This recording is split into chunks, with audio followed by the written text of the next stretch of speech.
Thank you so much for joining us today on the 1 Year Bible Journey. I'm your host, Anthony Wade, and this episode is for June 22nd. Today is day 173 on our journey, and we're going to be reading Job, chapters 30, 31, 32, and 33. Job chapter 30. But now they mock at me, men younger than I, whose fathers I disdain to put with the dogs of my flock. Indeed, what profit is the strength of their hands to me? Their vigor has perished. They are gaunt from want and famine, fleeing late to the wilderness, desolate and waste, who pluck mallow by the bushes and broom tree roots for their food. They were driven out from among men. They shouted at them as at a thief. They had to live in the clefts of the valleys, in caves of the earth and the rocks. Among the bushes they brayed, under the nettles they nestled. They were sons of fools, yes, sons of vile men. They were scourged from the land. And now I am their taunting song. Yes, I am their byword. They abhor me. They keep far from me. They do not hesitate to spit in my face. Because he has loosed my bowstring and afflicted me, they have cast off restraint before me. At my right hand the rabble arises. They push away my feet, and they raise against me their ways of destruction. They break up my path. They promote my calamity. They have no helper. They come as broad breakers. Under the ruinous storm they roll along. Terrors are turned upon me. They pursue my honor as the wind, and my prosperity has passed like a cloud. And now my soul is poured out because of my plight. The days of affliction take hold of me. My bones are pierced in me at night, and my gnawing pains take no rest. By great force my garment is disfigured. It binds me about as the collar of my coat. He has cast me into the mire, and I have become like dust and ashes. I cry out to you, but you do not answer me. I stand up, and you regard me. But you have become cruel to me. With the strength of your hand you oppose me. You lift me up to the wind and cause me to ride on it. You spoil my success. For I know that you will bring me to death and to the house appointed for all living. Surely he would not stretch out his hand against a heap of ruins if they cry out when he destroys it. Have I not wept for him who was in trouble? Has not my soul grieved for the poor? But when I looked for good, evil came to me. And when I waited for light, then came darkness. My heart is in turmoil and cannot rest. Days of affliction confront me. I go about mourning, but not in the sun. I stand up in the assembly and cry out for help. I am a brother of jackals and a companion of ostriches. My skin grows black and falls from me. My bones burn with fever. My harp is turned to mourning, and my flute to the voice of those who weep. Job chapter 31. I have made a covenant with my eyes. Why then should I look upon a young woman? For what is the allotment of God from above, and the inheritance of the Almighty from on high? Is it not destruction for the wicked, and disaster for the workers of iniquity? Does he not see my ways, and count all my steps? If I have walked with falsehood, or if my foot has hastened to deceit, let me be weighed on honest scales, that God may know my integrity. If my step has turned from the way, or my heart walked after my eyes, or if any spot adheres to my hands, then let me sow and another eat. Yes, let my harvest be rooted out. If my heart has been enticed by a woman, or if I have lurked at my neighbor's door, then let my wife grind for another, and let others bow down over her. For that would be wickedness. Yes, it would be iniquity deserving of judgment. For that would be a fire that consumes to destruction, and would root out all my increase. If I have despised the cause of my male or female servant when they complained against me, what then shall I do when God rises up? When he punishes, how shall I answer him? Did not he who made me in the womb make them? Did not the same one fashion us in the womb? If I have kept the poor from their desire, or caused the eyes of the widow to fail, or eaten my morsel by myself, so that the fatherless could not eat of it, but from my youth I reared him as a father, and from my mother's womb I guided the widow. If I have seen anyone perish for lack of clothing, or any poor man without covering, if his heart has not blessed me, and if he was not warmed with the fleece of my sheep, If I have raised my hand against the fatherless, when I saw I had help in the gate, then let my arm fall from my shoulder, let my arm be torn from the socket. For destruction from God is a terror to me, and because of his magnificence I cannot endure. If I have made gold my hope, or said to find gold, you are my confidence.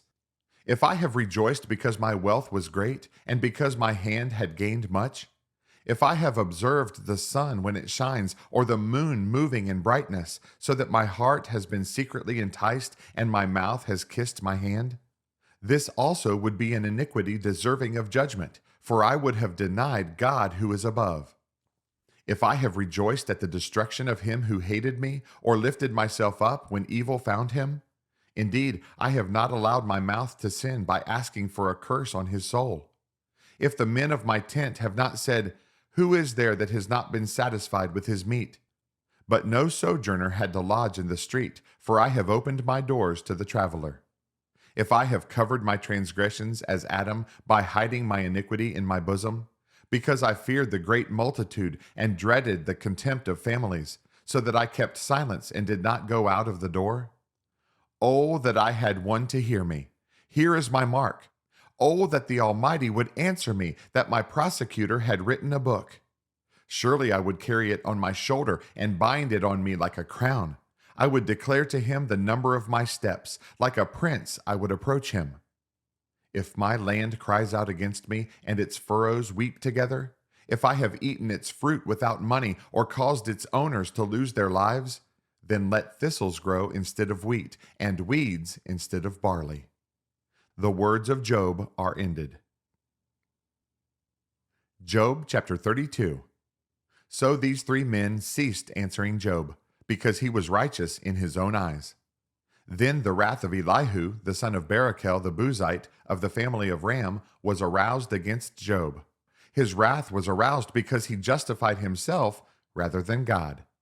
Also against his three friends his wrath was aroused, because they had found no answer, and yet had condemned Job. Now because they were years older than he, Elihu had waited to speak to Job. When Elihu saw that there was no answer in the mouth of these three men, his wrath was aroused. So Elihu the son of Barachel the Buzite answered and said, I am young in years, and you are very old. Therefore I was afraid, and dared not declare my opinion to you. I said, age should speak, and multitude of years should teach wisdom. But there is a spirit in man, and the breath of the Almighty gives him understanding. Great men are not always wise, nor do the aged always understand justice. Therefore I say, listen to me, I also will declare my opinion. Indeed, I waited for your words, I listened to your reasonings while you searched out what to say. I paid close attention to you, and surely not one of you convinced Job, or answered his words, lest you say, we have found wisdom. God will vanquish him, not man. Now he has not directed his words against me, so I will not answer him with your words. They are dismayed and answer no more. Words escape them, and I have waited, because they did not speak, because they stood still and answered no more. I also will answer my part, I too will declare my opinion. For I am full of words, the spirit within me compels me. Indeed, my belly is like wine that has no vent. It is ready to burst like new wineskins. I will speak that I may find relief. I must open my lips and answer. Let me not, I pray, show partiality to anyone, nor let me flatter any man. For I do not know how to flatter, else my Maker would soon take me away. Job chapter 33. But please, Job, hear my speech, and listen to all my words. Now I open my mouth, my tongue speaks in my mouth. My words come from my upright heart, my lips utter pure knowledge. The Spirit of God has made me, and the breath of the Almighty gives me life. If you can answer me, set your words in order before me. Take your stand.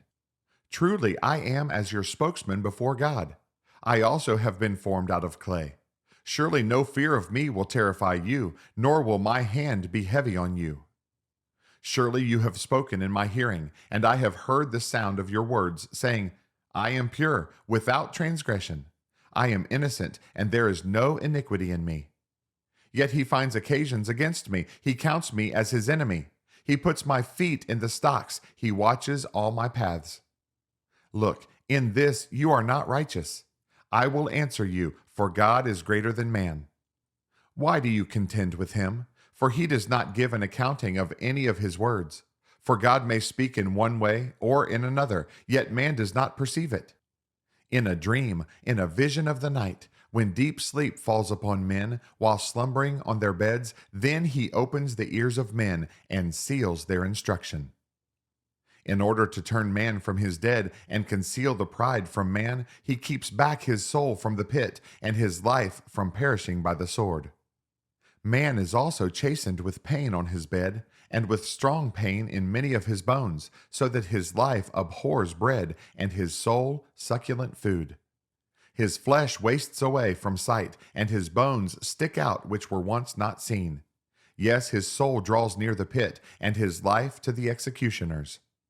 If there is a messenger for him, a mediator, one among 1,000, to show man his uprightness, then he is gracious to him and says, "Deliver him from going down to the pit.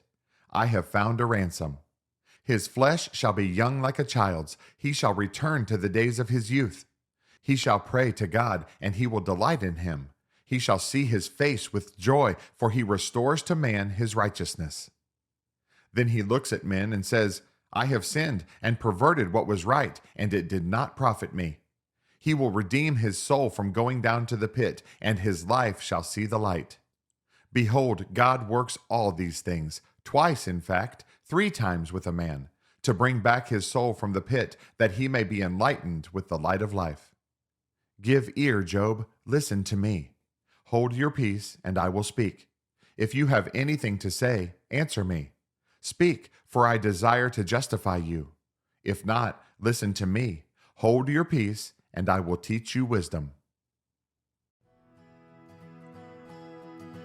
Thanks again for joining us on this amazing journey through the Bible.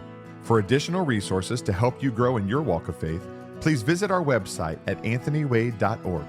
Have a blessed day, and remember that Jesus is Lord and you are complete in Him.